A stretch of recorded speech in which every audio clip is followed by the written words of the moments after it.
afternoon, good morning, good evening, everybody. It is Monday, October 4th, and you know what that means. It is time for the High Risk Wrestling Recap. I am your host, Jeremy Pierce. Check out the socials, Charismatic Creations on Facebook and YouTube, Charismatic_Creations52 on Instagram, and of course the 215 on Twitter. Without further ado, let's get into the news.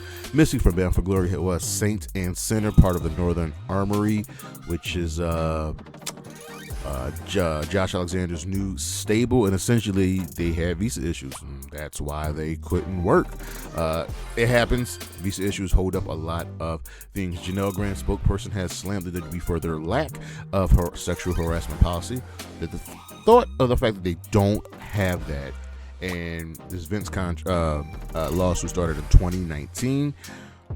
Yeah, this press release went out to Forbes, and we'll see how WWE responds to that. WWE has also announced an exciting new independent wrestling development program where they'll be partnering with multiple wrestling schools to help independent talent and pretty much get a fast track to the WWE. These schools include Booker T's Reality of Wrestling, Cody's Nightmare Factory, and Seth Rollins' Black and Brave Academy. This is the first of its kind development program, so we'll see how that goes.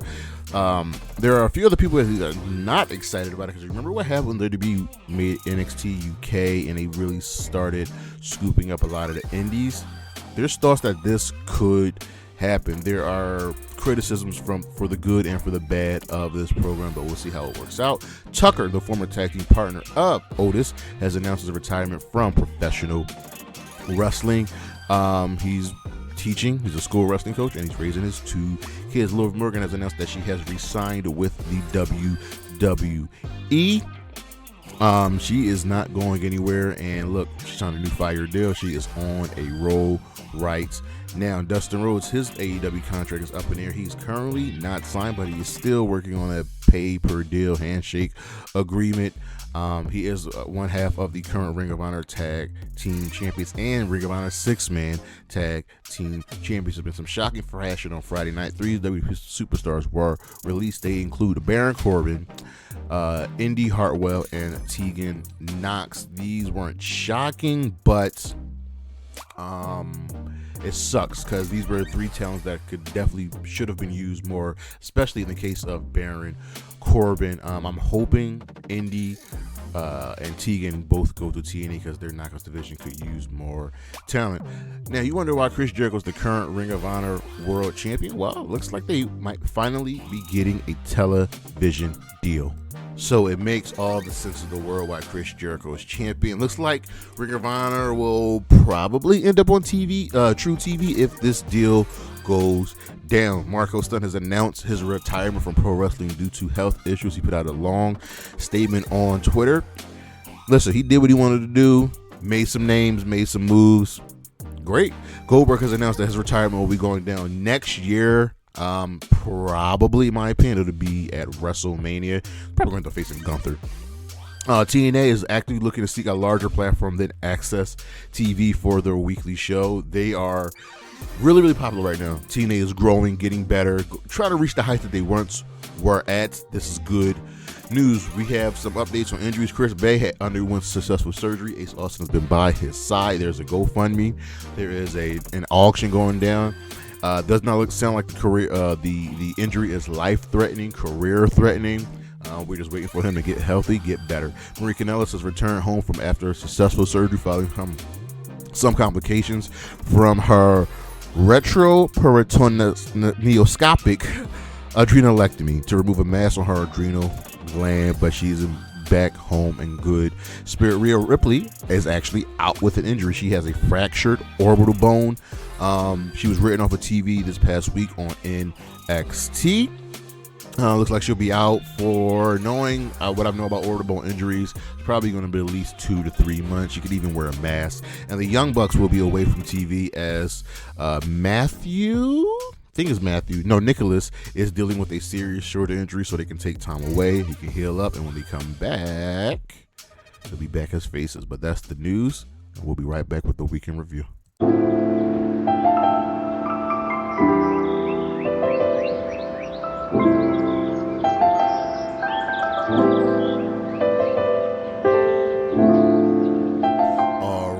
had a solid week of wrestling, but let's dive right into it with our weekend review. Monday Night Raw, this was the go-home show for Crown Jewel, and we opened up with Jimmy and Jay essentially making up. They are, for all intents and purposes, brothers again. They're not a teaming again, but Jay sets the guidelines, and he'll let Roman know on SmackDown we're equals. No being underlings, no manipulation. The moment I feel like you're trying to be above me, it's a wrap. The bloodline, new bloodline, then attacked, and the Usos ended up fending them off. Dom's opponent for later in the evening will be Damian Priest. Sheamus defeated Ludwig Kaiser. Jade tells Sammy that he isn't family after Sammy tells him that he doesn't have to pick sides. You just don't have to get involved. Jay and Sammy, according to Jay, was in the wrong. Ivy now defeated Zelina Vega. Seth is goaded into the back by Bronson Reed, and they fight in the parking lot with Reed getting the upper hand after, ready for this, Seth Rollins gave Bronson Reed a curb stomp on a car, and Bronson shook it off and gave him a Death Valley driver. Miz tries apologizing to R-Truth, but Truth ain't having it, and he tells Miz, yo, you probably gonna die. The War Raiders defeated the New Day and the LWO to become the #1 contenders for the Tag Team Championship. The Founder Testament asked Miz, why are the Wides essentially coming for them? Jimmy catches Sami Zayn talking to Solo and shows it to Jay. In the main event, Dominic Mysterio defeated Damian Priest after interference from the Judgment Day. Priest essentially lost his cool, and that cost him the match. Over on Dynamite, we are back in business on Friday night. This show actually gets 2 thumbs up. I really like the show. When was the last time I gave a show 2 thumbs up? But we open up with Orange Cassidy interrupting a Jon Moxley propaganda video. And Cassidy says he is stepping up to the plate and will stop Jon Moxley from tearing AEW down. But people seem to forget that Moxley is not trying to tear AEW down. He's going to tear it down and build it back up. That's what people seem to forget. But Orange Cassidy will be challenging Moxley for the AEW World Championship at Full Gear. Mercedes Moné tells Renee that Camille doesn't need luck for her match. Adam Cole defeated Buddy Matthews. Buddy goaded Adam Cole into coming back, playing off of that injury, but has made Adam Cole better. As they're shaking hands in the ring, the lights go out, lights come back on, and Malachi Black is the one shaking Adam Cole's hand, letting him know that, yo, I'm the next in line.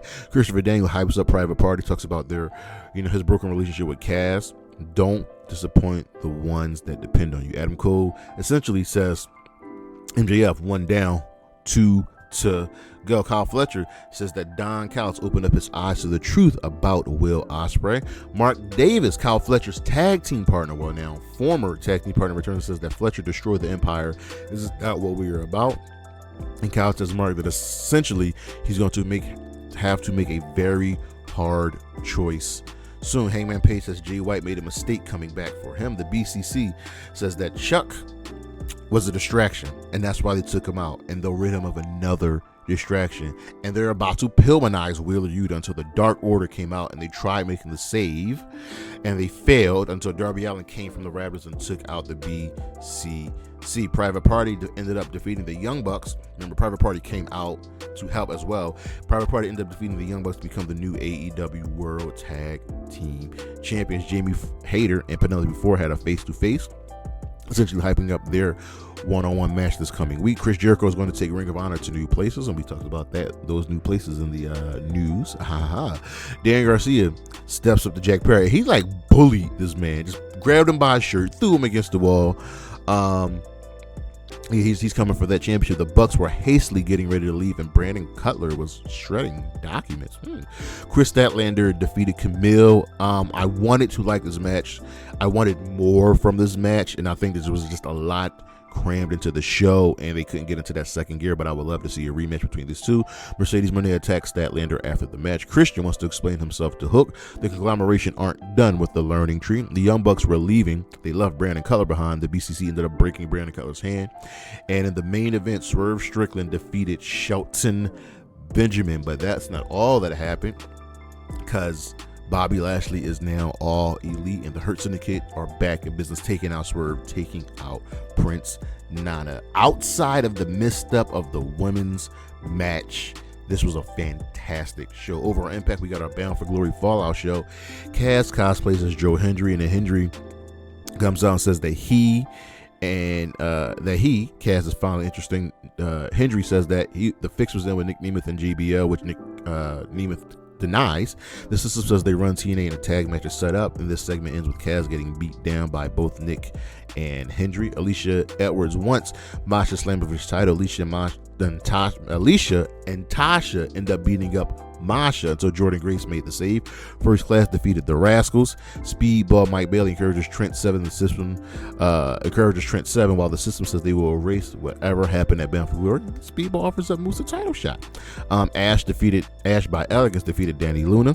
Lei Ying Lee won a squash match, and then Savannah Evans made her return, defeating Lee. Santana says the next agenda for him is the TNA Championship, and in the main event, Eddie Edwards and JDC beat Joe Hendry and Nick Nemeth after some miscommunication between the latter team. This show gets fits. It's not bad for a Fallout show, for your biggest show of the year. Over on SmackDown, we had the Crown Jewel go home show. This show gets a fifth. So Nia Jax says she's unstoppable, and Liv says she's winning that Crown Jewel, whereas Tiffy comes out and says neither one of them should get comfortable because she is going to cash in on somebody. And she says, yo, Liv, if I beat you, do I get Dom? Because I could use a little dirty in my life. Woo! All right, Tiffy. She did hit Liv, and then they had a match, and Liv beat Tiffy with a roll-up. Nia jacked everyone except for Tiffy. I keep saying Tiffany Stratton. Kevin Owens in the video says that Randy Orton did this to himself. Period. You sided with Cody, who sided with Roman. You're going to get what's coming to you. The Street Profits end up defeating Pretty Deadly. Naomi tells Nia to keep the belt warm, and then Naomi and Bailey end up defeating Candice LeRae and Indy Hartwell, which was shockingly Indy Hartwell's last match because the news of the releases came out during this match. The OG Bloodline reform. Jade tells Roman, yo, we are equals now. Period. If I feel like you are trying to be better than me, if you're trying to go above me, if you're trying to do with that more manipulation and the physical pain and the hurt, this, that, and the third, it's a wrap. I am out of here. And Roman says, yeet. We put the ones up. Io Sky won a fatal 4-way defeating Piper Niven, Lash Legend, and Bianca Belair. This was a fantastic match. I very much enjoyed that match. What else happened? Randy and Cody both won a piece of KO, but Randy got a sly look at the championship. Solo says he isn't the bad guy here. And in the main event, Cody and Randy defeated Imperium. After the match, KO attacked Randy Orton over a Rampage. LFI beat Butch, JD, Drake, and Beef. It's time to get LFI on Collision and on Dynamite, man. Stokely Hathaway is taking credit for Private Party's championship win. Taya Valkyrie won a squash match, and that's her and Deanna were on the back, making their way to the back. Stokely stoked the flames, and Taya went back out there and beat up her opponent again. Queen Abinata defeated Layla Gray. Top Flight and actually Andretti defeated the Dark Order. And in the main event, Komander defeated Leo Rush. Over on Collision, the women shine here. Private Party, we had their championship celebration, and they got right into FTR's face. The champions that the teams that were out there were, and I was there with Collision, was affiliate. It was FTR, Private Party, Top Flight, Shane Taylor Promotions, LFI, the Kingdom, the Outrunners, I think the Dark Order, and a few others. They'll be fighting champions. There's dissension between the Acclaim. Something is happening. Something is going down. They are not on the same page. Bowens is upset that Caster still has MVP's card. Thunder Rosa to beat Harley Cameron in a Dia de las Muertes match. This was fun. Harley's going to get that big win, but right now she's getting over with her character work. She is absolutely fantastic. Lance Archer and Brian Cage tell the Kingdom to stay out of their way. Kyle Fletcher defeated Komander in a great match. Mark Davis then got into Fletcher's face after the show, like, yo, what are you doing, dog? Cage and Archer then won their squash match, and Undisputed Kingdom arrived afterwards. Nick Wayne confronts AR Fox, and he tells AR Fox, like, yo, the worst thing you did was attacking me in my gym in my home. Now you're gonna pay. Statlander knows why Mercedes is scared of this, because Stat is locked in. Mox reps and hypes Philly, and he hypes Wheeler Yuta. They all have history here. Wheeler Yuta is from Philadelphia, and Mox has spent plenty of time in Philadelphia before he made his way to the WWE. Axiom Andretti, also from Philly, says he doesn't like what Yuta is, what he's become. He doesn't represent Philly anymore, and Pac attacked Axiom Andretti. Pac then won the match. I thought we were going to get Andretti versus Yuta. I would have liked to see that. Orange Cassidy arrives and talks about he and Yuta's history in Philly. Talks about, Yuta crashing on someone's couch, and he had a roommate, and that roommate was Chuck Taylor, and this ain't good. Mox tells Yuta to go after him, and Yuta is skeptical until Mox starts slapping him in the face. Finally, Yuta goes after Orange Cassidy but catches an orange punch, and then Orange Cassidy escapes through the crowd. Malachi Black is tired of sitting still, that he and Cole are becoming relics of a bygone era. Kyle Fletcher and Takeshita want the tag team championships. Leo Rush, now more aggressive, defeated Aria Daivari. Johnny TV wants to collab with MXM Collection. Roderick Strong defeated Shane Taylor in the main event. Mina Shirakawa was coming, but Mariah May escapes, uses her skill to defeat Anna Jay and retain the AEW Women's World Championship. Our matches of the week from NXT: Tatum Paxley versus Wendy, Choo in a casket match. This was the first ever casket match in the history of WWE featuring women. Also from NXT, Axiom and Nathan Frazer defending the NXT Tag Team Championship against Javon Evans and Cedric Alexander. From Dynamite, Private Party versus the Young Bucks for the AEW World Tag Team Championships. Also from Dynamite, Swerve Strickland versus Shelton Benjamin. And y'all gonna think this is shocking for me. I think the best match of Crown Jewel was the Fatal 4-Way Women's Tag Team title match. That was absolutely fantastic. And of course, from Collision, Kyle Fletcher versus Komander. And our stars of the week, I'm going to give it to Cody Rhodes, Liv Morgan, and in some shocking fashion, everybody, Lash Legend. She has been elevated. She has shown that she is a star and go toe to toe with some of the best. Still green, but I like the way she was presented this past week. But that's our show. Thank you for listening. Thank you for watching. Look on the screen what we got coming up for you. Check out the socials, Charismatic Creations on Facebook and YouTube, Charismatic_Creations52 on Instagram, and of course the 215 on Twitter. But that's our show, and I'll see you when I see you. Peace.